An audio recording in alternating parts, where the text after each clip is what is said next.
Libya کے army chief سمیت تمام ساتھی جاں بحق۔ طیارہ ریڈار سے اچانک غائب کیسے ہوا؟ حادثہ کیسے پیش آیا؟ تحقیقاتی رپورٹ میں چونکا دینے والے انکشافات، اہم تفصیلات سامنے آ گئیں۔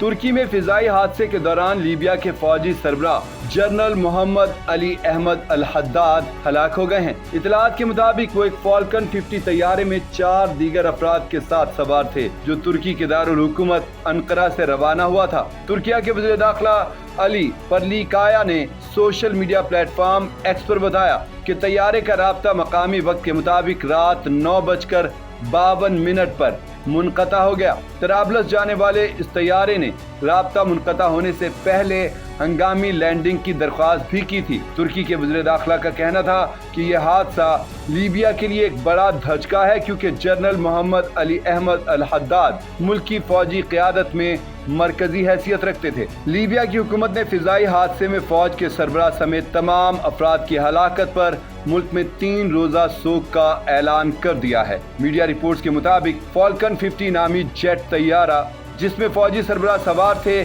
یہ جہاز 1988 کا بنا ہوا ہے۔ اطلاعات کے مطابق یہ جہاز لیبیا کی حکومت کا نہیں تھا، بلکہ اسے افریقی ملک مالٹا میں موجود ایک کمپنی سے لیز پر لیا گیا تھا۔ ترکی کے اہلکاروں کا کہنا ہے کہ جہاز کا ملبہ ایئرپورٹ سے 105 کلومیٹر دور ایک دیہات میں ملا ہے۔ یہ ملبہ تقریباً 2 کلومیٹر کے رقبے پر پھیلا ہوا ہے، تاہم جہاز کا بلیک باکس ابھی تک نہیں ملا۔ دوسری جانب لیبیا کے وزیر برائے اطلاعات محمد عمار العافیی نے کہا ہے کہ اب تک کی رپورٹ سے ظاہر ہوتا ہے کہ تکنیکی مسائل کی وجہ سے جہاز حادثے کا شکار ہوا۔ لیبیا کے صدارتی محل کی جانب سے جاری بیان میں کہا گیا ہے کہ یہ جہاز منگل 23 ستمبر کو انقرہ سے مقامی وقت کے مطابق رات 8:17 پر اڑان بھرا۔ جہاز نے 8:33 پر کنٹرول ٹاور سے دوبارہ رابطہ کیا اور تکنیکی وجوہات کی بنا پر ہنگامی لینڈنگ کی اجازت مانگی۔ جب ایئرپورٹ پر ہنگامی لینڈنگ کی تیاری کی جا رہی تھی تو جہاز نے تیزی سے نیچے آنا شروع کیا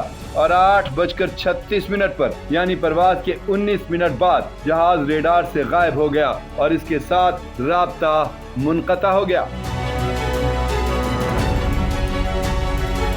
لیبیا کے chief of general staff general Muhammad Ali Ahmed al Haddad اپنے وفد کے 4 ارکان اور عملے کے 3 ارکان کے ساتھ اس حادثے کے وقت جہاز میں سوار تھے۔ جنرل محمد علی احمد الحداد کے ہمراہ جہاز میں لیبیا کی لینڈ فورسز کے کمانڈر لیفٹیننٹ جنرل پوتوری گریبل، ملٹری مینوفیکچرنگ کارپوریشن کے کمانڈر بریگیڈیئر جنرل محمود الکتابی، چیف آف جنرل اسٹاف کے مشیر محمد العیسوی دیاب اور جنرل اسٹاف کے فوٹوگرافر محمد عمر احمد محقب بھی موجود تھے۔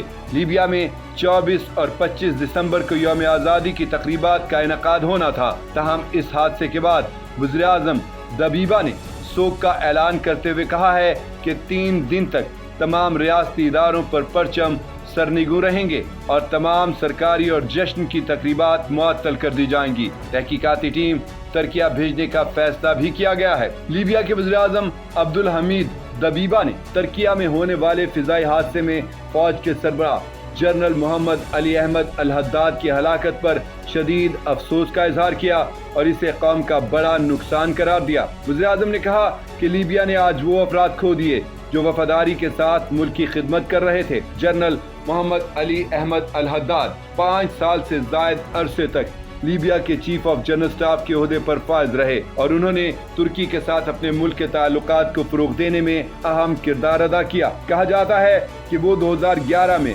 بغاوت شروع ہونے سے پہلے لیبیا کی فوج میں مختلف عہدوں پر فائز رہے۔ علی احمد الحداد کو ایک نظم و ضبط رکھنے والی شخصیت کہا جاتا تھا جو فوجی اداروں کی قدر کیا کرتے تھے۔ 1969 کے بعد لیبیا پر حکومت کرنے والے معمر قذافی کو 2011 میں عرب بہار کی بغاوتوں کے دوران معزول کیا گیا۔ اس وقت نیٹو کی حمایت یافتہ مداخلت کے نتیجے میں باغی افواج نے دارالحکومت طرابلس پر قبضہ کر لیا تھا۔ یہاں پر یہ نقطہ بھی قابل ذکر ہے کہ عرب بہار عرب دنیا میں شروع ہونے والی ایک انقلابی لہر تھی جو تونس میں 18 دسمبر 2010 کو شروع ہوئی، جس نے کئی ممالک کو اپنی لپیٹ میں لے لیا۔ کئی بادشاہتوں کا تختہ الٹ گیا۔ معمر قذافی کو 20 اکتوبر 2011 کو ان کے آبائی شہر سرت میں گرفتار کر کے قتل کر دیا گیا۔ قذافی کی ہلاکت نے لیبیا میں طویل سیاسی عدم استحکام کو جنم دیا اور خانہ جنگی کو ہوا دی۔ محمد علی احمد الحداد نے طرابلس میں مقیم فورسز کے ساتھ تعاون کیا۔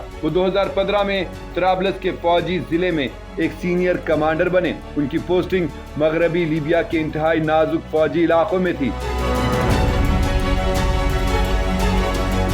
محمد علی احمد الحداد طرابلس میں مزاحمت کرنے والے صف اول کے کمانڈروں میں سے ایک تھے۔ علی احمد الحداد نے ملک کے مشرق میں جنرل خلیفہ حفتر کی قیادت میں لیبیا کی قومی فوج کے خلاف مزاحمت کو منظم کرنے میں کلیدی کردار ادا کیا۔ لیبیا کی قومی فوج نے اپریل 2019 میں دارالحکومت طرابلس پر ایک بڑا حملہ شروع کیا تاکہ شہر کا کنٹرول حاصل کیا جا سکے۔ یہ تنازعات جون 2020 تک جاری رہے۔ الحداد طرابلس کا دفاع کرنے والے اہم کمانڈروں میں سے ایک تھے۔ ترکی نے بھی اس عمل کے دوران قومی اتحاد کی حکومت کی حمایت کی۔ علی احمد الحداد کو ستمبر 2020 میں لیبیا کی حکومت نے قومی معاہدے کے تحت لیبیا کی مسلح افواج کا چیف آف سٹاف مقرر کیا۔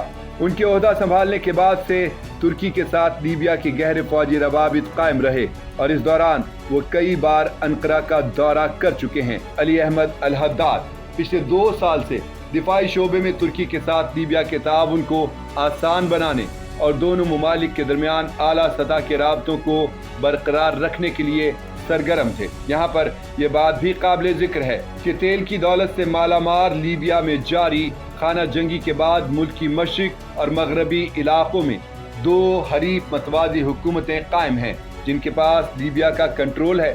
دونوں حکومتوں کے دارالحکومت بھی الگ الگ ہیں، یعنی ایک حکومت بنغازی سے چل رہی ہے اور دوسری حکومت کا نظام طرابلس سے چلایا جا رہا ہے۔ 2021 میں لیبیا کے دارالحکومت طرابلس میں حکومت برائے قومی اتحاد یا گورنمنٹ آف نیشنل یونٹی قائم کی گئی۔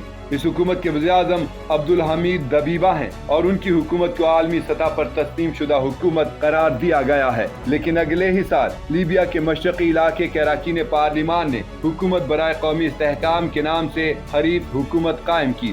انہوں نے بنغازی کو اپنا صدر مقام قرار دیا۔ لیبیا کے مشرقی علاقوں میں قائم حکومت برائے قومی استحکام یا گورنمنٹ آف نیشنل اسٹیبلٹی کے اس وقت وزیر اعظم اسامہ حماد ہیں۔